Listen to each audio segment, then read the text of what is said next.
This is Made for More Living with Johnny Jennings, powered by eXp Realty. Online at madeformoreliving.com. So far on today's show, we've talked about what to do if you have $100,000. Like, how would you invest that with? And Chad weighed in on that with Thrive Stewardship. He shared about how if you're at this life cycle, this is what I do with the $100,000. If you're at this life cycle, this is what I do with the $100,000. And then we moved into, what about child's retirement? Not child's retirement. Universities. How you would invest in your kid's future? Like, would you invest it in? Was it a 529? Yeah, so a 529 or a college account. There's other types, but yeah, just college specific or other. And then we moved into rates, the almighty rate, and how that's impacting buyers and sellers in today's market and what that looks like.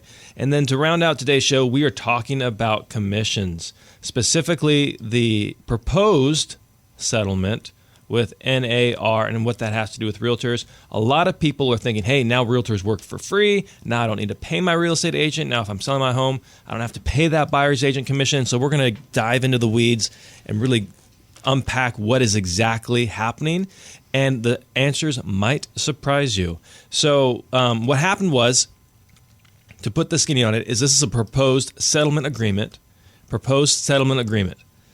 Proposed settlement agreement. This is proposed. This isn't. Why are you keep repeating that? We heard you the first time. This is not even like done. A lot of people think this is over. This is done. It's a proposed settlement agreement, which received preliminary approval from the courts. So are you saying that's a good thing or a bad thing? I'm saying it is yet to be fully decided. So it could be scary, could be worse, or could be better. It has yet to be. It's not as bad as it seems. It's not as in stone as people make it out to believe. Like, they're like, hey, this is what's happening. Okay, a proposed settlement agreement and a preliminary approval does not sound very binding to me. I'm no lawyer, but that is very loosely worded. Okay, and what things are as we get closer. So originally, these changes were supposed to go into effect in July.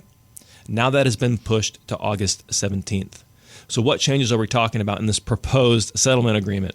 Essentially, what it boils down to, the nuts and bolts, is, and this is, I believe, overall a good thing, is that on the MLS, here I'll read it. This is exactly what it said. So it will eliminate and prohibit any requirement of offers of compensation in the MLS between listing brokers or sellers to buyer brokers or other buyer broker representatives. So what that means is, I didn't hear a number in there. Exactly. So there's never been a number. There's never been a uniform number. But what it essentially states is that on the MLS, you will not be able to put in how much that buyer's agent is being compensated when they bring a buyer to the property.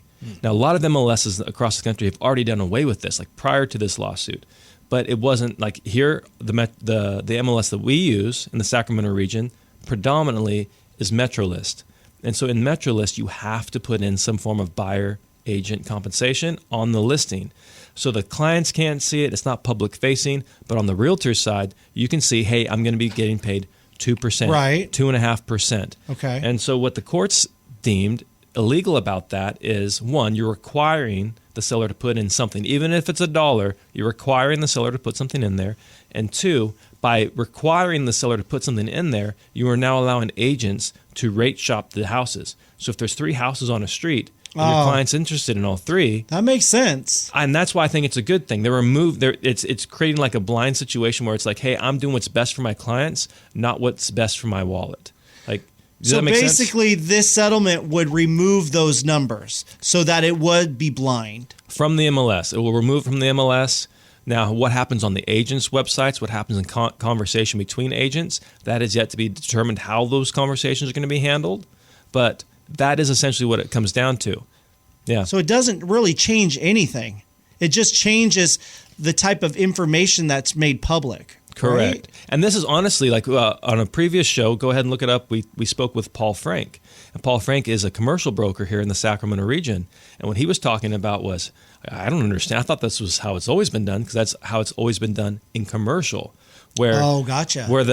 So the example he gave was a $30 million client. So he's representing a client that's selling a property worth $30 million. That client is paying him 3% of $30 million. That's $900,000 to facilitate this transaction. And they are offering out 3% to whoever brings the buyer. Okay. another $900,000 on this $30 million property. And so a buyer came and said, hey, great, I like your 3%, but in order for me to bring my buyer to this deal, you have to pay me 5%. On a $30 million piece of property. Right. That's insane. And so now the total commission had ballooned up to 8%. Right. And the seller was not comfortable with that. They said, no, you know what? We'll pay you the 3%, but it's up to the buyer, if you want the 5%, for your buyer to cover the other 2%. Right. And so now the buyer came in with the funds to pay their real estate agent a total of 5% on the deal. So what does that that's commercial. Okay. So what does that have to do with residential real estate? Is the buyer is now going to have to commit, say, hey, I'm willing to pay my realtor X amount of dollars. Now, what's probably going to happen is sellers will still end up paying that fee, but buyers are not allowed to go out and show people homes unless they have assigned what's called a buyer broker, a signed agreement saying, hey, I'm representing you, and this is how much, this is what I'm going to do for you, and in exchange for these goods and services, this is what you're going to pay me. Something like 2.5%, 3%, right? 2.5%, 2%. Whether, and which would, no matter what the seller is offering. So it depends. You can have it structured to say, hey, this is what the seller's going to pay me, or it's regardless, you know? Yeah. So, but the main thing is that the MLS is now removed, or is going to, as of August 17th, we'll see if that date changes, but as of August 17th, that field is going to disappear from the MLS. Right. So that's the main thing. Yeah. That's all it's about. So I don't really think it really affects buyers per se, and I really don't think it affects sellers. Wouldn't you agree? I think it just makes it a little bit of a unique experience for the buyer's agent. So what people freaked out when it first came out was like, how's my buyer? Affordability is already a challenge. So now you're expecting my buyer to pay for closing costs on their loan. You're expecting them to pay for the down payment on the home, and you're expecting them to now tack on an extra couple percent to pay for a real estate agent. Like, people can't afford to do that. But the buyer's not really paying for that, though. It's the seller still paying for that, right? But that's what their fear was, that if you remove it from the MLS, then now the sellers aren't going to offer buyer agent compensation. So now the buyer, if they're going to want to work with the realtor, solely represent Wow, that's them. going to be crazy. I don't think that would pan out I don't think it's going to work that way either, because the other thing too is, the other option is, I'll just work with the listing agent. Okay, great. I personally, like Johnny Jennings, will not dual represent both a seller and a buyer on the same transaction. That's like hiring the same divorce attorney to represent both parties. It never works out. It is not a pleasant situation.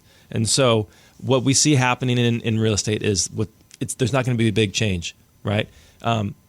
Buyers are still going to be buyers agents are still going to be compensated by the seller. Mm-hmm. I mean, Valerie just got a house in contract with a builder. The builder is paying 3% on $1 million home. A builder would not be compensating buyers agents if it wasn't in their best financial interest. So with that, we don't see a whole lot of changes happening, but that is essentially what's the changes that are going to take place, proposed on August 17th. Clear as mud? Absolutely. Yeah, right. Got it. Yep.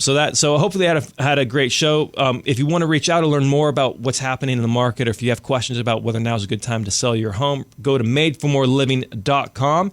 And if you want to reach out to Chad and get some financial advice, you go to thrivestewardship.com. Is that correct? You got it. All right. Well, hey, thank you so much for being on, Chad, and we'll look forward to next time. Pleasure to be here.